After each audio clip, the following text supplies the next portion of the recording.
Tu leur dis bonjour, t'as miaulé? Ah, tu vas te barrer.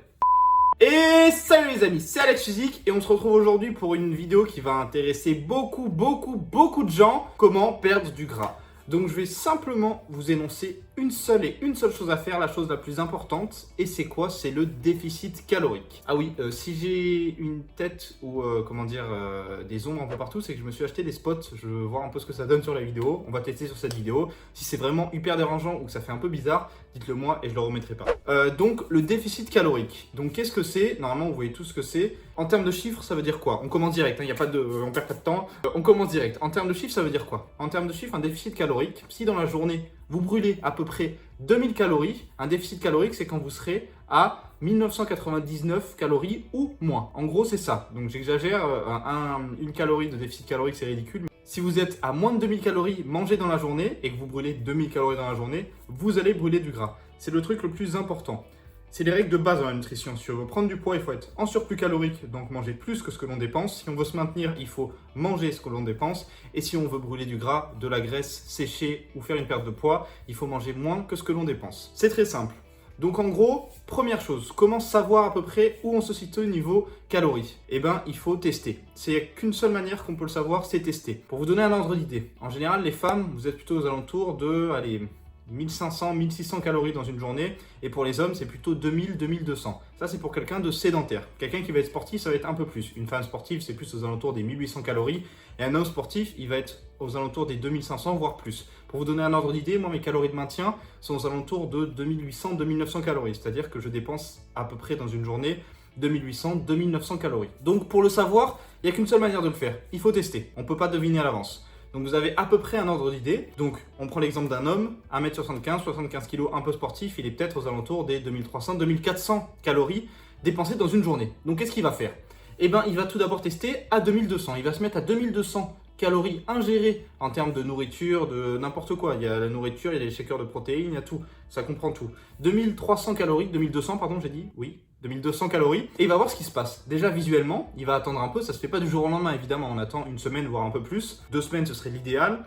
On regarde ce qui se passe visuellement. Est-ce que visuellement, il y a déjà une petite perte de gras ou une sèche? Si oui, tout se passe bien. Et ensuite, on regarde la balance. Mais le plus important, c'est le visuel. Si la balance, elle dégringole et que le physique, c'est une catastrophe, c'est pas ce qu'on cherche. Donc visuellement, qu'est-ce que ça donne? Et ensuite, la balance. Si visuellement, ça s'améliore et que le chiffre sur la balance descend, c'est que c'est bon signe. Ça veut dire qu'il est bon. Mais si jamais c'est l'inverse, c'est-à-dire que le poids augmente, ça veut dire qu'il est au-dessus de ses calories de maintien, donc ça veut dire qu'il dépense beaucoup moins que 2200 calories. Bon, ce serait étonnant, mais bon, comme ça vous donne vraiment des idées précises sur ce qu'il faut faire ou pas. Et à l'inverse, s'il ne bouge pas, c'est-à-dire que si le poids ne bouge pas, et si en plus de ça, visuellement, il n'y a aucun changement, ça veut dire que c'est ses calories de maintien, et il faut baisser. Plus le déficit calorique va être important, plus vous allez perdre du gras. Mais attention, plus vous allez vite, plus le muscle va fondre. C'est pour ça qu'il faut y aller progressivement. Encore le même exemple, je suis un homme, 1m75, 75 kg, je suis sportif, je dépense à peu près 2300, 2400 calories dans ma journée, je me mets à 2200, je vois que les résultats arrivent, je commence à stagner, je change, je me mets à 2000, 2100, les résultats arrivent, je change encore. Quand je commence à stagner évidemment, je passe à 1800 et en gros on fait ça, on enlève à peu près 100 ou 200 calories, c'est approximatif, jusqu'à temps qu'on voit qu'on stagne. Et on continue à faire ça jusqu'à temps qu'on voit qu'on arrive au physique et donc qu'on a perdu tout le gras qu'on a envie de perdre et qu'on arrive au physique qu'on veut atteindre. Et là, vous allez me dire, parce que vous allez forcément me poser cette question, mais moi, je dépense 2500 calories dans une journée. Au bout de 2 mois de sèche, 2 mois de perte de poids ou de perte de gras, je vais arriver à 1500 calories, je vais crever la dalle, je pourrai jamais tenir. Et bien c'est là où le cardio arrive. Parce que qu'est-ce qui va se passer quand vous allez faire du cardio? En plus de votre séance évidemment, et bien quand vous allez rajouter un peu de cardio, vous allez augmenter votre dépense calorique de la journée. Donc de passer de 2500, vous allez passer à peut-être 2800, 2900.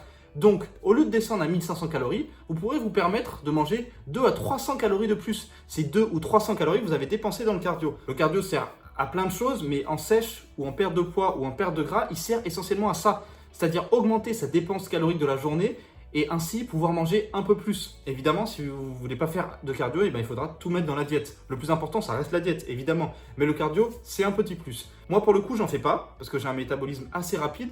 Donc du coup, même quand je suis en sèche, je mange, j'ai faim évidemment, mais je mange un peu plus que quelqu'un qui aurait un métabolisme lent.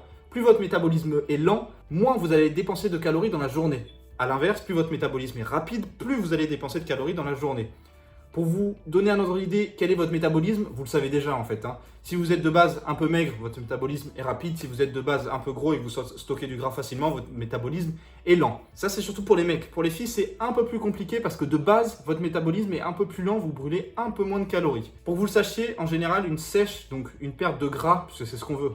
Moi, je différencie bien, je fais une petite parenthèse, je différencie bien la perte de gras, donc la sèche et la perte de poids. Une perte de gras, une sèche, c'est-à-dire qu'on perd le gras en maintenant le muscle au maximum. Donc en maintenant un taux de protéines dans la journée assez élevé. Si vous n'avez pas vu la vidéo où je parle des protéines, elle s'affiche ici ou ici. Putain, je me gourre tout le temps. Un des deux, vous verrez. En gros, ça permet de garder une masse musculaire assez élevée, donc la même que ce qu'on a, pas perdre de muscle, mais perdre le gras. Alors que la perte de poids, ce que moi j'appelle la perte de poids, c'est-à-dire qu'on veut seulement perdre du poids. Donc passer de, je sais pas, 85 kg à 80, peu importe ce qu'on perd. Du gras, de l'eau, du muscle, ça c'est une perte de poids. Et je pense qu'on est tous d'accord qu'on veut tous sécher et donc garder le muscle qu'on a galéré à gagner, ou même si on n'a pas galéré à gagner, on veut garder nos muscles, on veut garder nos formes. Donc voilà, moi je différencie vraiment ces deux choses-là. Donc on va résumer tout ça, comme d'habitude, dans mon joli tableau. Donc en gros, vous voulez perdre du poids, le plus important c'est le déficit calorique. C'est ce qui est le plus important. Le déficit calorique, c'est quoi? Si dans une journée vous dépensez, on va prendre des exemples vraiment au hasard. 2000 calories, il faudra que vous soyez à moins de 2000 calories que vous mangez pour la nourriture dans la journée pour commencer à brûler du gras.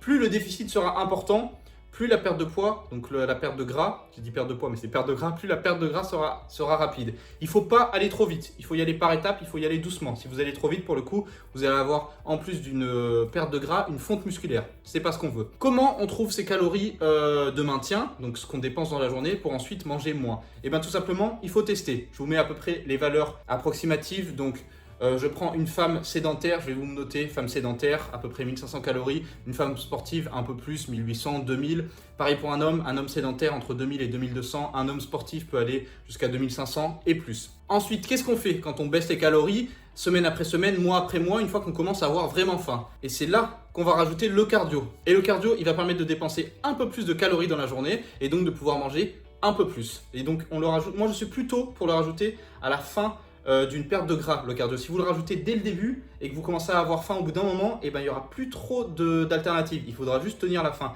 Alors que si vous rajoutez le cardio vraiment à la fin quand vous commencez à avoir la faim, putain ça fait beaucoup de fois le mot faim, si vous le rajoutez plutôt à la fin quand vous commencez à avoir faim, vous m'avez compris, et bien là ça vous permettra de manger un peu plus puisque votre dépense calorique de la journée sera un peu plus élevée. Tableau récapitulatif, comme d'habitude, c'est des règles assez simples, basiques. Il y en a beaucoup qui le savent déjà, je le redis dans la plupart des vidéos, mais il y en a beaucoup aussi qui oublient ou qui ne le savent tout simplement pas. C'est aussi simple que ça, une perte de gras. C'est aussi simple que ça. Donc ensuite, je ne vais pas rentrer dans les détails sur comment il faut répartir les glucides, les lipides et les protéines. Si vous avez des questions, vous avez mon Insta qui s'affiche juste ici. Vous l'avez aussi dans la description. Il n'y a aucun souci. Venez en message privé et je répondrai volontiers à vos questions. Je ne suis pas submergé de questions. Je ne suis pas submergé de questions. Donc, il n'y a aucun souci, je répondrai. L'été arrive. Le but, évidemment, c'est d'avoir le summer body. Et le summer body, pour que vous le sachiez, c'est pas maintenant qu'il se prépare. Il s'est préparé longtemps avant. Là, maintenant, c'est juste d'enlever le gras qu'il y a sous les muscles que vous avez galéré à atteindre, sous les formes que vous avez galéré à atteindre pour qu'elles soient bien visibles et bien sèches. Pour vous rassurer, même si vous n'avez pas travaillé comme un malade pour avoir du muscle ou pour avoir des formes pour les filles durant les mois auparavant, vous pouvez quand même entamer une perte de gras. Ce sera toujours mieux sur la plage, ce sera toujours mieux, ça rendra toujours mieux l'été. Donc, commencez dès maintenant.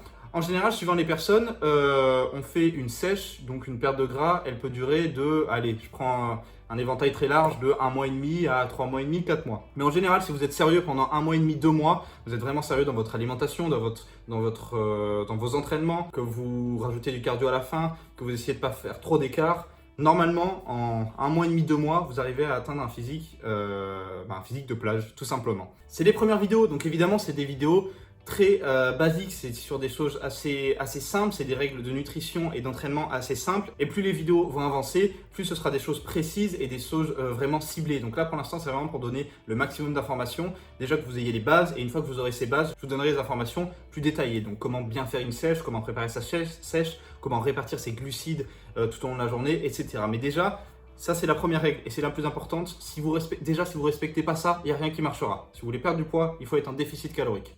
Voilà. Et voilà les amis, donc c'est la fin de la vidéo. Si vous avez aimé la vidéo, évidemment, vous mettez le petit j'aime. C'est très important parce que les vidéos qui ont des j'aime, ça montre qu'elles plaisent et donc je pourrais refaire des vidéos du même style. S'il y a moins de j'aime, et bien tout simplement je ne referai pas parce que je vois que ça plaît pas. Pareil, si vous aimez mon contenu et vous voulez voir plus de vidéos, vous vous abonnez à la chaîne.